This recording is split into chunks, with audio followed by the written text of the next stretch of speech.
Hello and welcome to Filling the Sink, a podcast from Catalan News.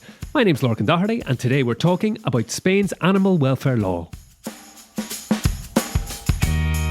Approved in Congress 6 months ago, the new legislation has just come into effect. For the most part, it'll see increased fines for animal abuse and new obligations for pet owners, but it hasn't been without controversy. Coming up today, we'll be hearing various viewpoints on the new law, from pro-hunting groups to animal rights defenders. And I'm joined today by Cillian. Hello, Cillian. Lorcan, how are you? I'm very well, thank you. Cillian, the new law mainly affects pet owners, not exclusively so. And speaking purely anecdotally, I would say there's a lot of them around. Thinking mainly of all the dogs that you see out being walked on the streets of Barcelona. That's right, yeah. We've got a few of them in our team as well. We do indeed. We've got little Hugo. I hope Hugo's tuning into this. I hope so too. He's at home resting with his big blanket. Lovely stuff, lovely stuff. Yeah, so like you said, there are a lot of animals in this country, and a couple of stats that I found this week doing research was that 1 in 3 households in all of Spain lives with at least one pet. So that's huge numbers if you think about it. And in Catalonia, we've got more than 1.5 million animals registered with the animal registry authorities. And in fact, in 2022, Catalans actually broke new records for the amount of new registrations of pets, with over 113,000, more than 76,000 dogs in that as well. By far the most popular animal to have as a pet here. Before this law, there was actually another one in January 2022 to do with pets as well, when Spain officially declared that they were to be considered sentient beings.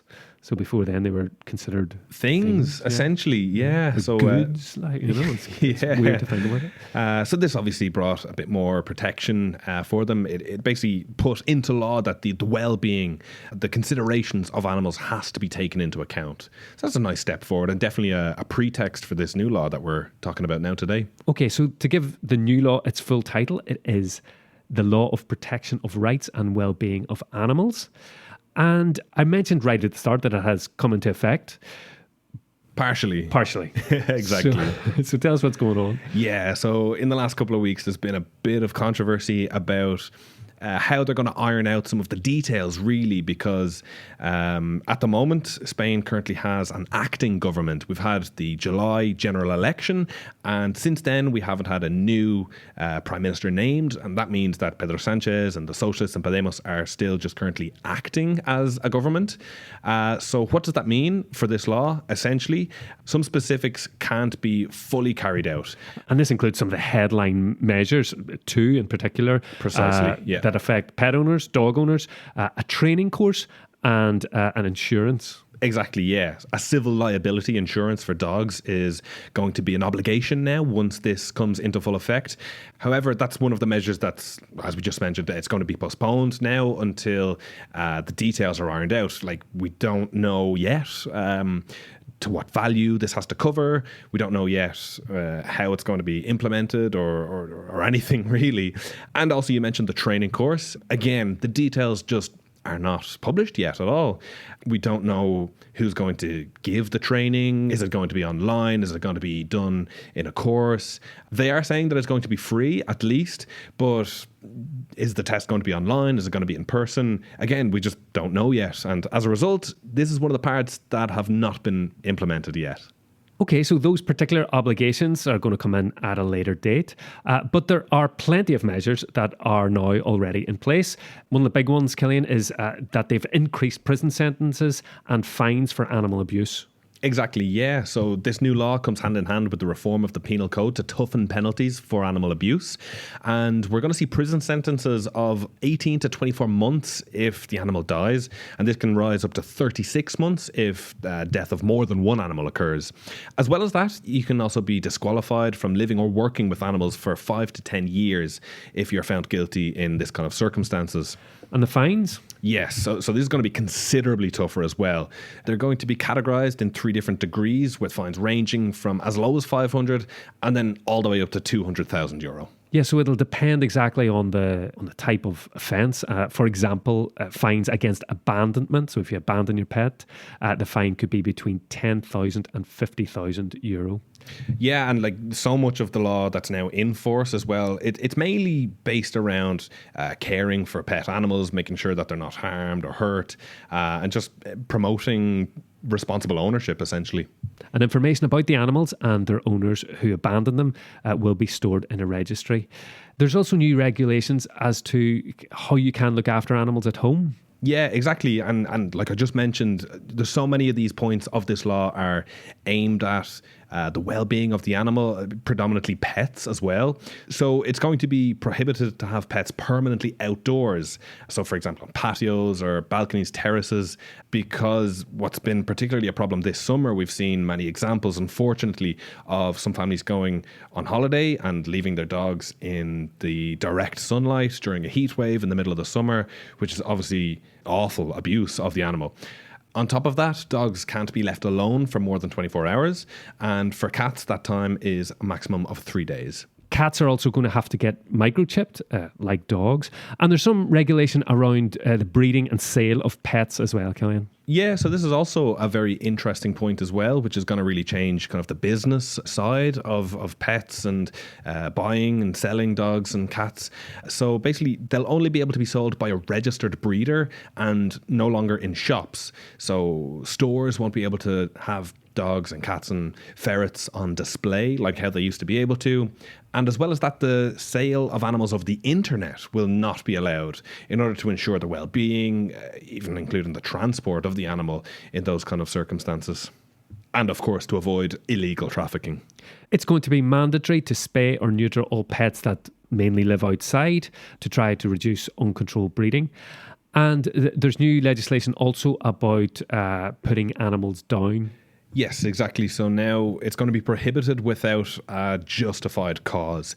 Basically, healthy animals cannot be put down. Euthanasia will only be limited for health reasons and under the supervision of a vet. That particular point was already included in legislation here in Catalonia already.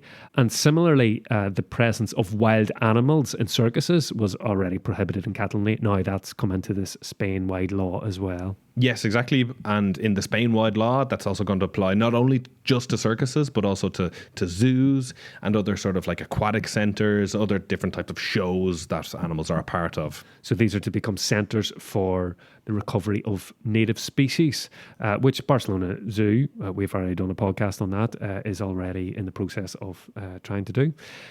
Now, Cillian, I think it's fair to say that the big controversy with this legislation has been the exclusion of hunting dogs. Yeah, precisely. It's the same species, but different regulation being applied if the dog is one type of dog or another type of dog.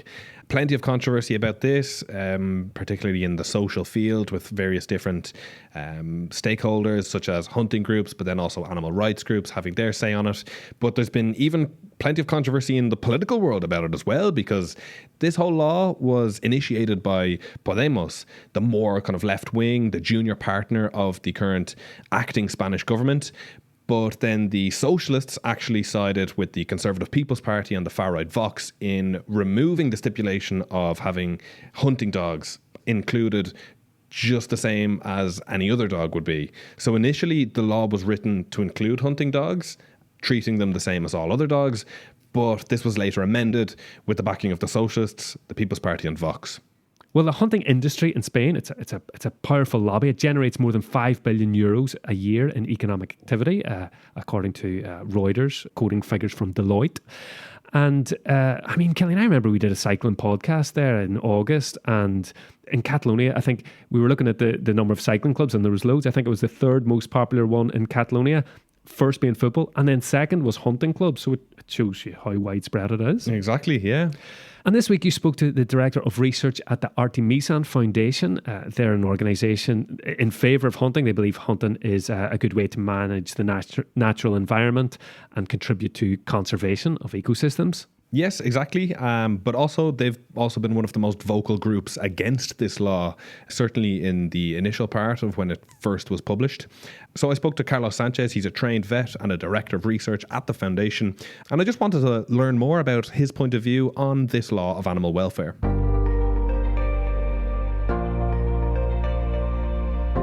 There are some aspects that are right, that we need to tackle some problems like dog or cat abandonment is a problem all over Spain.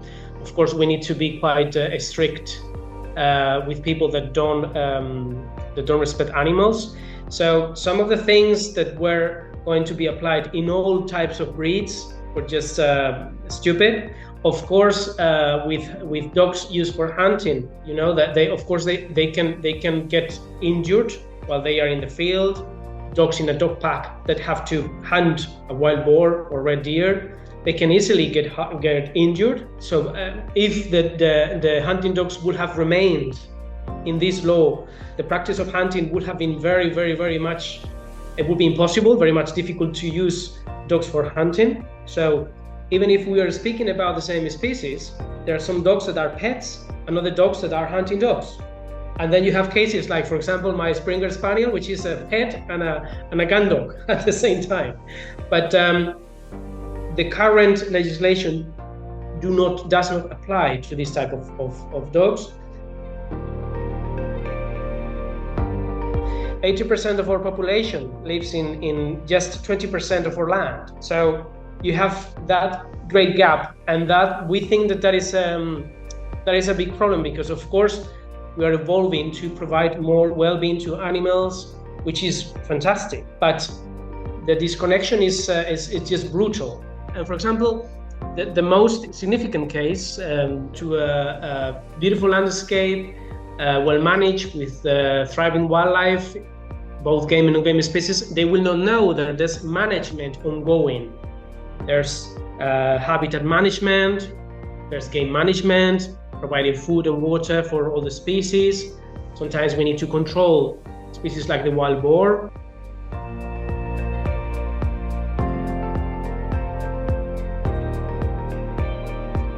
Free-roaming cats are, and there's a lot of scientific evidence, they are threatening wildlife, urban wildlife, wildlife in the countryside, etc. For many reasons, for predation, for transmitting disease to people and to other animals, etc. So that's a problem. Then we have, in many parts of Spain, cat colonies, which are in many cases managed and funded with public funding. And of course, it's great that somebody would like to help these animals because they are free roaming, they are abandoned. But this law, instead of trying to manage and try to reduce this problem and try to reallocate and put these cats in a shelter or somewhere, they have promoted to keep those cats, those colony cats. So I think we should move towards a future with no stray cat colonies. And also, the administration should allow hunters, land managers, conservationists to trap these cats in the field, to trap, not to kill, to trap these animals, okay? And there's actually very selective traps that can be used without damaging the cats, but many regions you can't use them. That was Carlos Sánchez. Our thanks to him. When you sent me that interview to listen earlier in the week, Cillian, one of the things that struck me is this rural-urban disconnect. And I was kind of curious, and I went and looked, what's the situation in Catalonia? Because he's based in Ciudad Real, which is quite a rural part of Spain. Well, according to the statistics body here in Catalonia, IDISCAT, less than 10% of the population live in rural municipalities. Over 60% live in big cities. And so then the remaining 30% are in towns or what they call semi-dense areas. So, I mean, obviously this disconnect, I imagine, is very present here as well. Exactly, yeah. And I found it really interesting to speak to him about this kind of thing as well, because I live here in Barcelona, in the city. I'm very urban-minded naturally. So I think it's very easy for myself and people like myself to kind of fall into this trap of thinking that our environment is the only one in the entire country. But no, and we have to always remind ourselves that the reality is far more diverse than what we really know, than what we really come into contact with on a day-to-day basis. So as Carlos said, he thinks that there's a lot still to be ironed out with this legislation, as we heard. But in a way, Cillian, the fact that the hunting dogs were made an exception in the final legislation, I think, was a big win for the hunting community. Animal rights groups, on the other hand, who I think it's fair to say have broadly welcomed the legislation, welcomed the fact that the legislation has been brought in and it's putting these issues on the table. One of the main sticking points from their point of view has been the fact that hunting dogs have been excluded. There's been an exception made for hunting dogs so that all the rules don't apply. And that's kind of the thrust of what you heard when you spoke to Brooke Spurling from AnimaNaturalis this week. Yeah, exactly. I mean, doing my research for this, I'd found, some groups that were protesting against the law, and then Carlos's group, the Artemisan Foundation, they came up in some search results. But then also I found an animal rights group also protesting against this law, and that's what really piqued my interest. Okay, well, let's take a listen.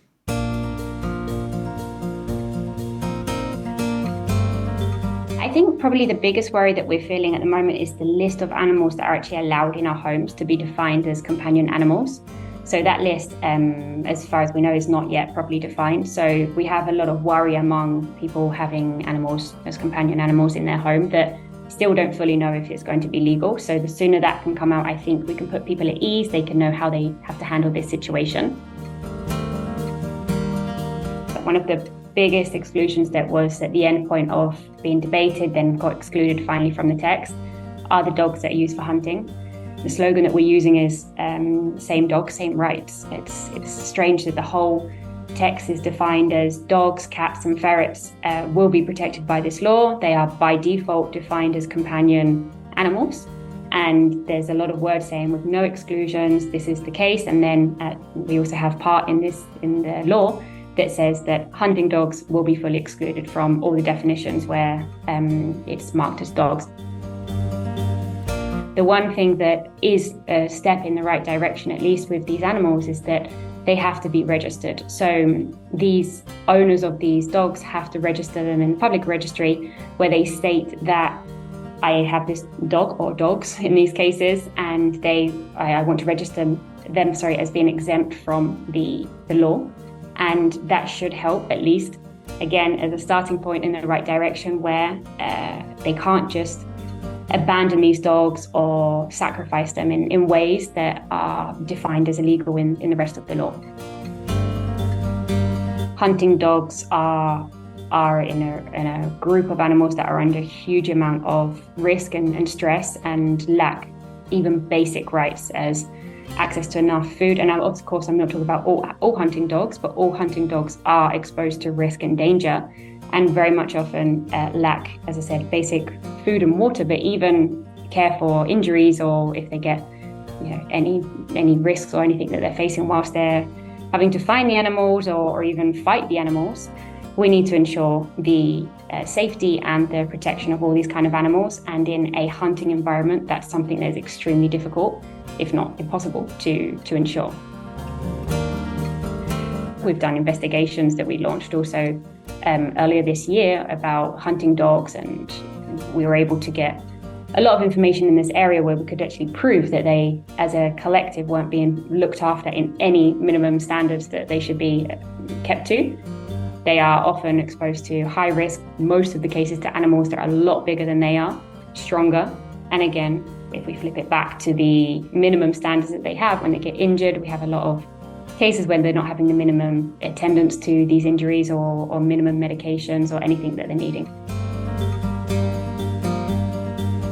At the moment, we have a lot of hunters out there that have dogs that are very soon going to have to be forced to register these dogs. And again, once they're registered, this means that they cannot be then abandoned or sacrificed. from an honest perspective, what happens from now until then is of course a concern. But we hope that the fact that, okay, they are not included within this whole law and respected and recognised as companion dogs, but the fact that they're going to have to be on a general registry, anything that's tracked is easily detectable than anything that's not tracked.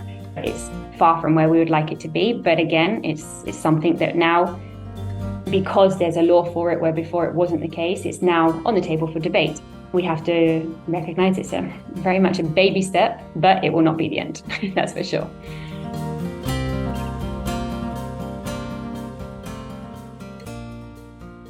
Brooke Spurling from AnimaNaturalis, thanks very much to her. So the group has a slogan, same dogs, same rights, which kind of sums up their position on the fact that hunting dogs have been excluded from this legislation. Not just hunting dogs, assistant dogs, dogs in the army, sheepdogs, a lot of working dogs, basically. Dogs with jobs. Dogs with jobs. But they are going to be in a general registry. Yeah, exactly. So there's at least going to be that level of protection for them. Yeah. Cillian, it would be strange to do a podcast here on animal welfare and not mention bullfighting. But bullfighting isn't mentioned in this new law. It's not, yes, because in Spain, bullfighting has the legal status of intangible cultural heritage. Of course, bullfighting is not very popular. It's not very common in Catalonia. But of course, this is a Spain-wide law that we're talking about. And in other parts of Spain, bullfighting is, of course, quite popular and has quite a sizable industry behind it as well. Catalonia has prides itself on being at the forefront of animal rights. Barcelona Council famously declared the city to be against bullfighting in 2004. That's nearly 20 years ago now. And Catalonia followed suit in 2010 as it outlawed bullfighting. It did, but that law was overturned in 2016 by the Constitutional Court, and that is where bullfighting was given this very strongly protected, intangible cultural heritage, cultural patrimony kind of status. Yeah, even so, no bullfights have been held in Catalonia since that ruling. Technically, it could take place, but I guess for a variety of social, cultural and financial reasons, it hasn't. People just not interested. Yeah, exactly. That's kind of the way that it's been in Catalonia for a good few years now. But that being said, we have to remember that bullfighting is only one specific type of activity related to bulls. There are various other different bull-related shows that do take place, and that do take place in Catalonia, no less. Corribols as well. Exactly. I think that means running with the bulls, where granted it's not a part of the ceremony that the bull gets killed every single time, but obviously it causes the animal plenty of distress. Part of the research from AnimaNaturalis that they just released earlier on this month found that Catalonia allocated €800,000 of public money to bull-related shows in 2019. This covered the costs of 450 different types of events in that 1 year alone. And this was done as part of a study which wasn't just focused on Catalonia, it was focused on all of Spain, where they found that public subsidies amounted to 42 million for that entire year. Yep, indeed. Bullfighting isn't happening in Catalonia, but these bull runs are certainly still very much a topic of debate. Maybe a topic for another podcast. Time now for our Catalan phrase. What's it this week, Cillian? This week we've got buscar tres peus al gat. To look for 3 feet on a cat. That's basically it, yeah. Yeah. In a word-for-word sense, yes. Word-for-word sense. And in a non-literal sense, I have absolutely no idea. So this is a kind of a phrase that you would say when the person that you're with, you feel they're being needlessly meticulous. When they're, for no reason at all, going into the fine, granular detail of something when you can just get on with the show. Buscar tres peus al gat. That's us for today. Thanks very much to our interviewees this week, Carlos Sánchez and Brooke Spurling. Thanks to you, Cillian. Thank you, Lorcan. This is actually my last episode as host of Filling the Sink. So I just want to say a special thank you to all of you listening out there. It's been a pleasure. You can't get rid of me that easily, though. I will be back, sitting maybe where Cillian is, as one of the regular guests and contributors on the podcast. I'm leaving you in good hands, exceptional hands, of our new host, the wonderful Lucia Benavides. So our next episode of Filling the Sink will be out next weekend, as always. Until the next time, from me, Lorcan Doherty, and all of us here at Catalan News, this is not adeu, this is fins aviat. See you soon.